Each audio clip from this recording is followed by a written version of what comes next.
Now, finally, we are going to be going into our deadlift, our last lift. And then, of course, like I said, we're going to go into those studies about those ergogenic aids. Anyways, for our deadlift, of course, this movement is mostly going to be utilizing our glutes and our hamstrings, as well as our back extensors. However, the deadlift is pretty, how do I say this? Pretty versatile. It works a lot of muscles. I've heard a myth, I'm just going to go ahead and call it a myth, going around, a while ago now, but that the deadlift works every single muscle in the human body.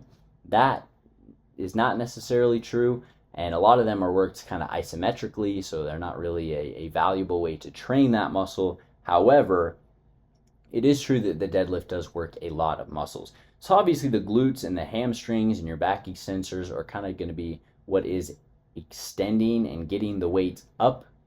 However, there's lots of support going on here. So first of all, your back and your traps are going to be doing a lot of work just holding the weight up, especially because deadlift, for presumably most people, maybe there's some anomalies where this is not the case, but for the vast majority of people, the deadlift is your heaviest lift of the three. And so just for your back and your traps and your forearms and your biceps, to hold all that up can be a lot of work.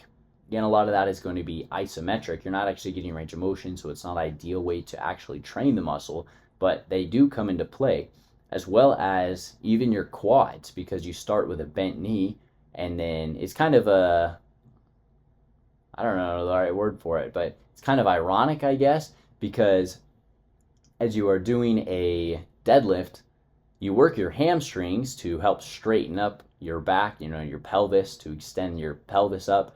But then also at the bottom, you have a bent knee and you're going to kind of be pressing up on it. So it's one movement that acts as a hamstring and a quad exercise, though it is more so your hamstrings, and just your quads kind of play a supporting role there. And then as well, if you do deadlift with a sumo stance, you are going to be working a lot of your adductors. I don't deadlift sumo. If you love to deadlift sumo, that's awesome. I, for most people, would recommend conventional. I don't know, I guess it's a matter of principle. Technically, I understand that if you want to deadlift as much weight as you possibly ever could, it's going to be done doing sumo, but I just like the conventional deadlift better. The technique for the deadlift, there's really only one rule, and that is that you're not allowed to hitch the barbell. And all it is there's a weight on the ground and you pick it up, right? And you need to get to full lockout, but you're just not allowed to hitch. That's pretty much the only rule. And what hitching means is kind of like resting it up against your legs, dragging it up against your legs, just because there is, I guess, belief that, that could give you a little bit of an advantage in that you kind of rest it there for a moment. I personally think that there are lots of red lights given at powerlifting meets for hitching on your deadlift that are kind of baloney, because if your bar hits your thighs, that doesn't necessarily mean it's hitching. In fact, it could be like the opposite of hitching, where your thighs are kind of giving a little more resistance to that barbell from going up.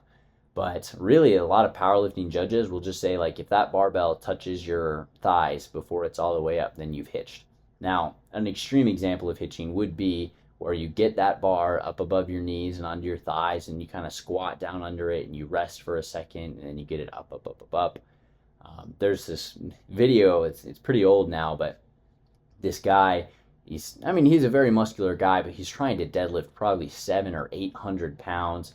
It's crazy amount of weight in some commercial gym, and he kind of just is really struggling with this weight, and then he gets it above his knees and he hitches it. And again, it's a gym lift, so technically he can do whatever he wants, but he hitches it on his thigh so that he can rest just a second, and then he keeps trying to pull, but as a consequence of him having hitched it on his thighs, he actually starts leaning back too much, and then he falls backwards. Thankfully, because of the space underneath, the bar that's going to be, occurring on any sort of deadlift, he's okay. I don't think he hurt himself, but then he just starts screaming and complaining that he didn't hit this weight. But it's super funny video. That is an extreme example of hitching, and perhaps an example of why you don't want to do that. And as I've mentioned, one of the reasons that we have so many of these rules are to keep our athletes safe. And so that might be a great example of why they do care so much about hitching, is so that nobody accidentally falls over backwards and gets hurt.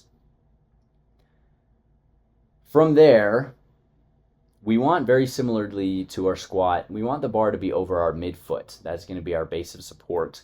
And as you are setting up your deadlift, you want to get to the point where the bar is over your midfoot, and then keeping your back neutral in the position where you'd like it, you're going to bend over to the point where you grab the bar, and then you're just going to drop your hips down and bend your knees until your shins hit the bar. And that should be just about your perfect deadlift form.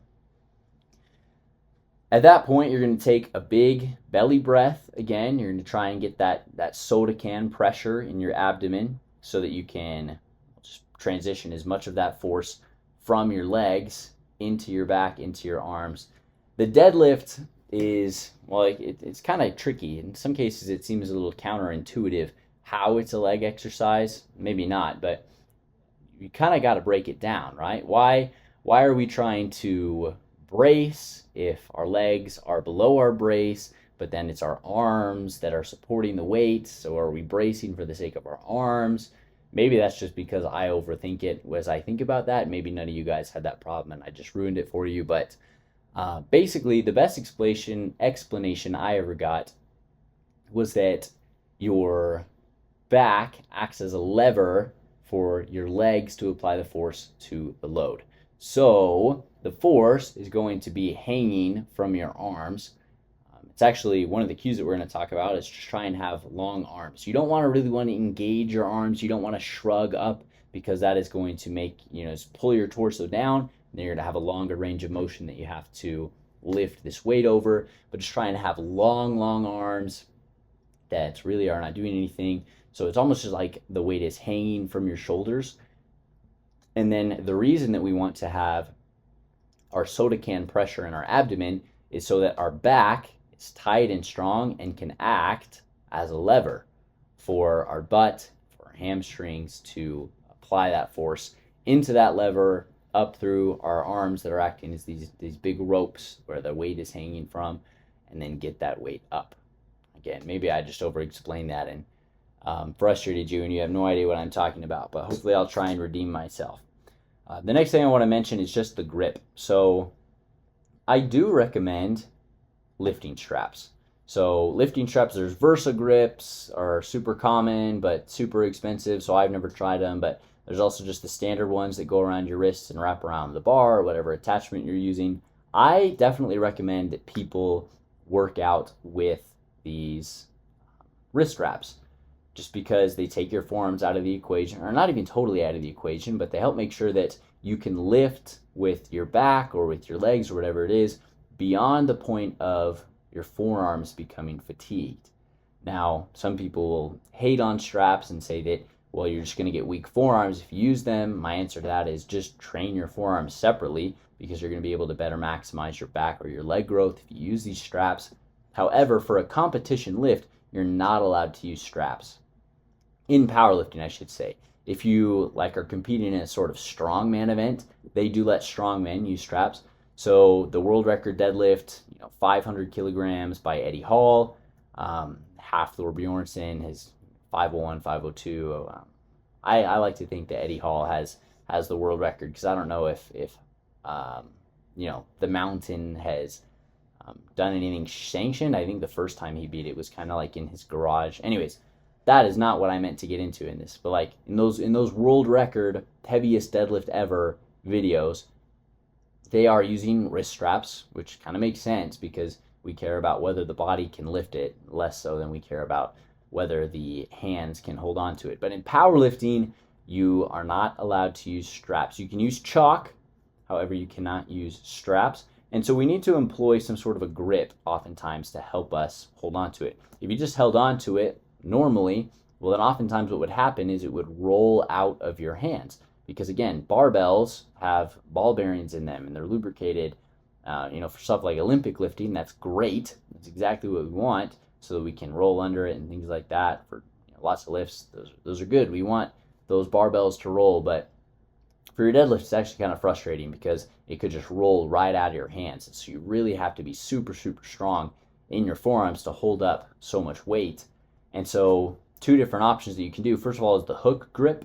The hook grip is where you put your thumb in underneath your fingers and then you just grab on, you kind of hook it with your thumb. It does work pretty well, but it takes a lot of time to get used to.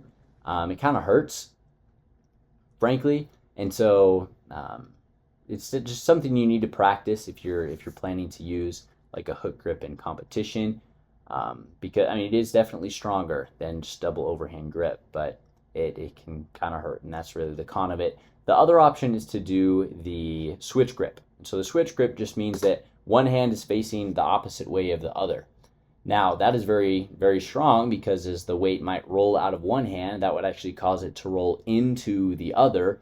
And so, since they would just really be rolling out of each hand opposite ways, it doesn't roll at all, which makes it a very, very strong grip. The con of this is that it is asymmetrical. And so, if you're training this over time, you're going to develop some asymmetries in your body.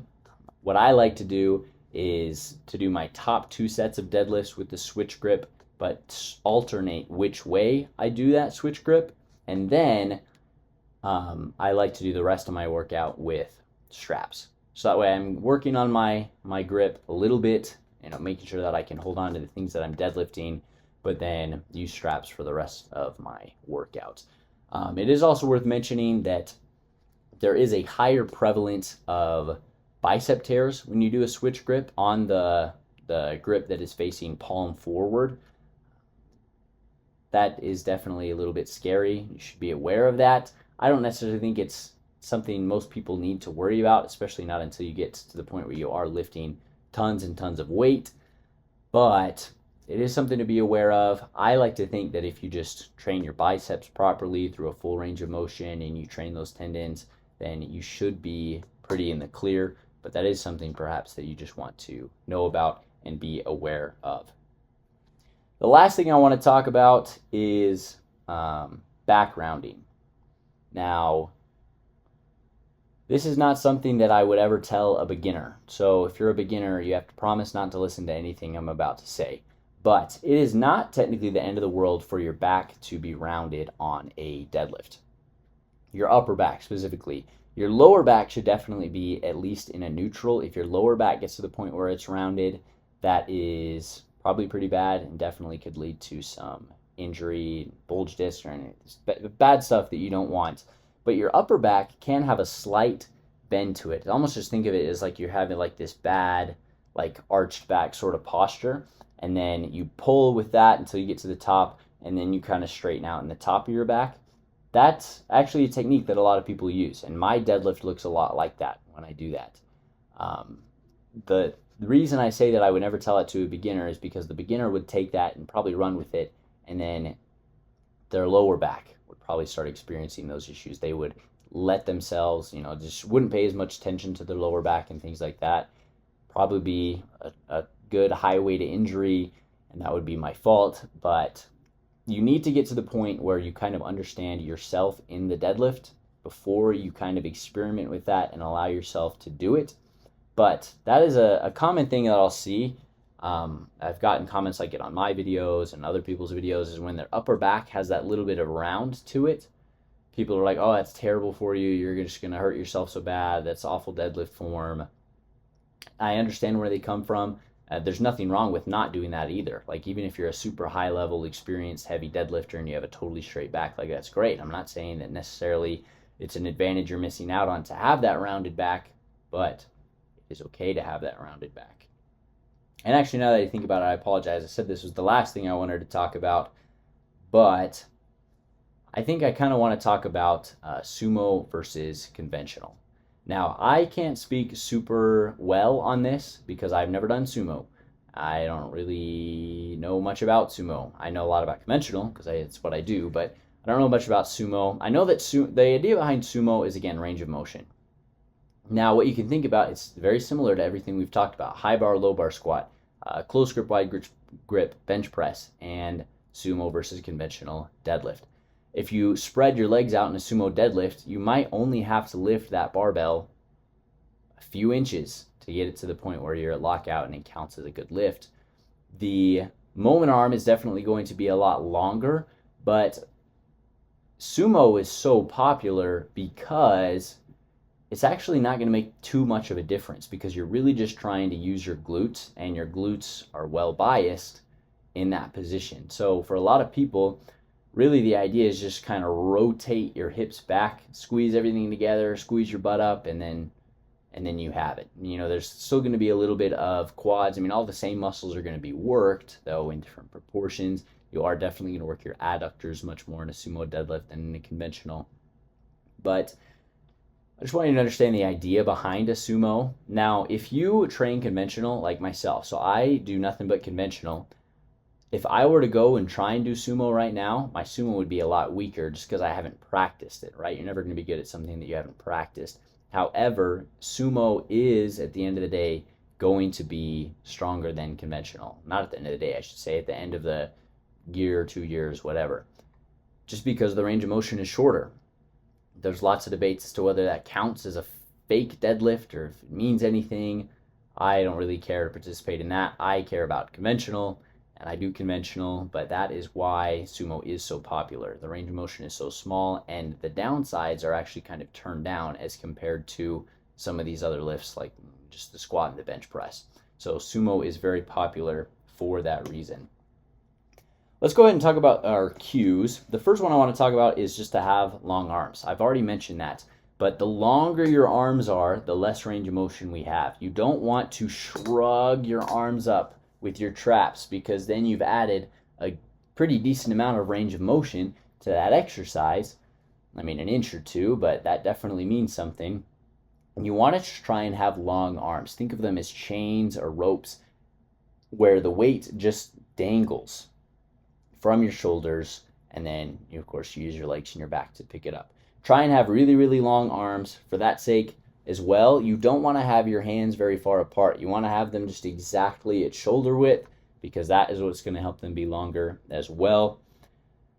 Another good cue for your deadlift is rather than trying to lift the weight up is to try and push the floor away. That's a good cue because it really, really helps you use your legs more than your back. If you try and lift it up, it's immediately going to go to your hips and your back. Whereas if you're trying to push the floor away, it's going to be more so using your hips and your legs, which is exactly what we are hoping for.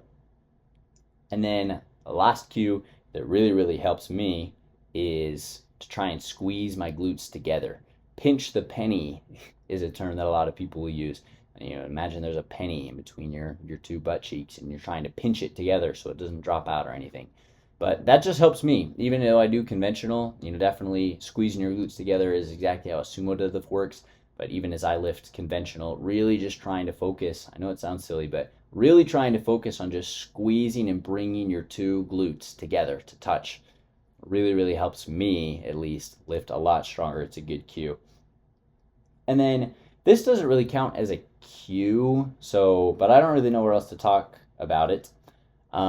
Is when you do a deadlift, you need to pull the slack out of the bar.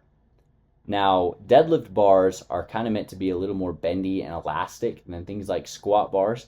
And so all that weight on both sides of your deadlift bar, assuming that you can do a good bit of weight, is going to add a little bit of bend. But when that bar is at rest on the ground, there's not going to be any bend. And so to pull that slack out of the bar is actually kind of, well, for a lot of people, it can be one of the more tricky parts of the deadlift. But really what you want to try and do is preload. So before you really put all of that effort into lifting it, you want to put half the effort, 3/4 of the effort, just a good amount of weight and force and pressure into that bar to try and pull as much of the slack out as you can so that you are in that proper position that you want to be in to do the lift itself. Some equipment that we can use on our deadlift, well, if you think about it, there's really not going to be much going on except for the belt, which we've already talked about before, and chalk, right? You're not allowed to use wrist straps or anything. Again, in strongman, you can use wrist straps, but you can use chalk for your grip, and then, of course, you can use your belt for your brace. One thing that you will actually see a lot of times, though, is for powerlifters to use things like either a long pair of socks or baby powder on their shins. And the reason they do that is so that, the bar slides up easily and doesn't, their shins don't give too much resistance to the bar going up. it's actually can be common for people to scrape their shins going up. And if you have a bar that the knurling on that bar is pretty sharp, you can actually kind of scrape up your shins pretty bad. So it could be beneficial to have like a long pair of socks, or some people just use baby powder to try and help that bar slip right up their shins and not cause any harm to them there. Though I guess that doesn't necessarily count as equipment. You will see some people wear a deadlift shoe, and a deadlift shoe is actually just like a fancy grippy sock. And so that's what I wear. Is I prefer to wear grippy socks.